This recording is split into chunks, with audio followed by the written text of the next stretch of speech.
Alhamdulillah, hari ni Cik Ina nak buat suhun goreng. Okey, bahannya kita ada bawang putih, Cik Ina cincang. Bawang holland ni kita potong biji ya. Lepas tu ada sedikit, ada 2 iris halia lah. Lepas tu ada cili padi. Sebenarnya ini kita nak buat mihun goreng, tapi mihunnya tinggal untuk 2 orang aja. Dekat rumah ni ada 6 orang sekarang, jadi Cik Ina tukarlah jadi suhun goreng ya. Okey, lepas tumis macam ni semua sebentar, kita masukkan sambal belacan yang semalam. Okey, ni sambal belacan ni kita buat pakai lada kering ya.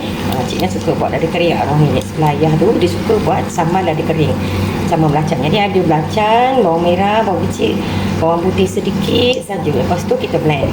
Kita kuatkan api. Okey, kita boleh tumis ya. Tumis dia ada bawang harum. Kemudian baru kita boleh masukkan ayam. Jadi masaknya kita boleh pelbagai lah ya.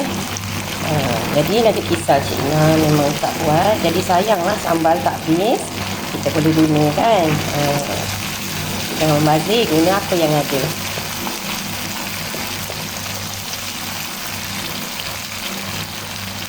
Okey, ayam ni kita dah siap-siap masuk dalam freezer. Hari tu kononnya nak buat lauk pasir, tapi tak apa, kemudian hari pun boleh buat kan. Okey, hari ni kita nak buat suhun goreng. Jadi kita gunakan ayam yang dah diiris, dipotong lah ya.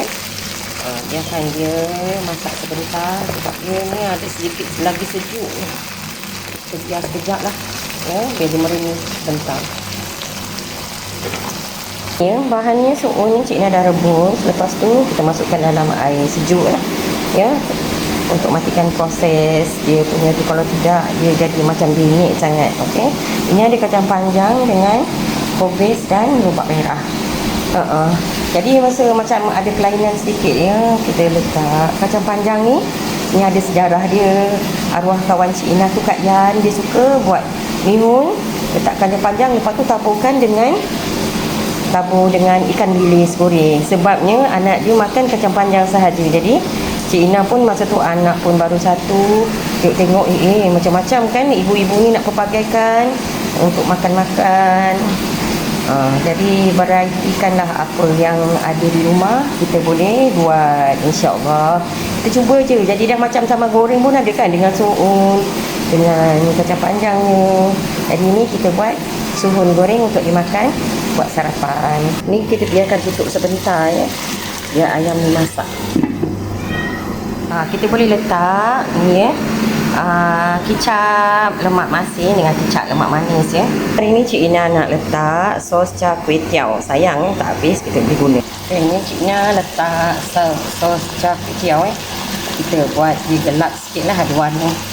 Dia nampak berseri kan. Okey, tadi Cik Ina tambahkan sos ikan dengan sos black pepper sauce black pepper sauce sikit kita untuk rasa. Jadi yang ni kita tak payah tambah garam lagi lah, sebab sos ni dah cukup kemasinan dia. Okey, ni kita masukkan tadi lobak merah, ada kacang panjang dengan kubis ya. Masukkan sebentar. Kalau kita nak letak cube pun boleh ya, cube ayam ke ya, untuk tambah rasa. Ayo dah rata macam ni, kita boleh masukkan suhun tadi ya. Okay, kita gaul. Kita boleh gaul ya. Kita ratakan lah.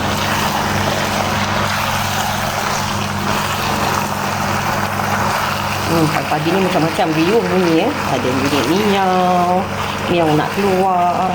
Ada bunyi abang guna water jet pakai kereta. Macam tu lah pagi-pagi. Memang tak sunyi lah kat rumah kalau pagi kan. Ada sikit gangguan lah bunyi-bunyian tu, tapi tak apalah ya. Kita teruskan juga. Ini kita gaul lah sampai merata ya. Tapi sebenarnya sedap letak sos tu okey untuk tambah rasa dia. Kalau tak ada kita boleh letak, terus tambah ya. Okey, ni suhun goreng sudah siap. Okey, kita boleh hidangkan. Okey, ni alhamdulillah dah siap. Sohon goreng.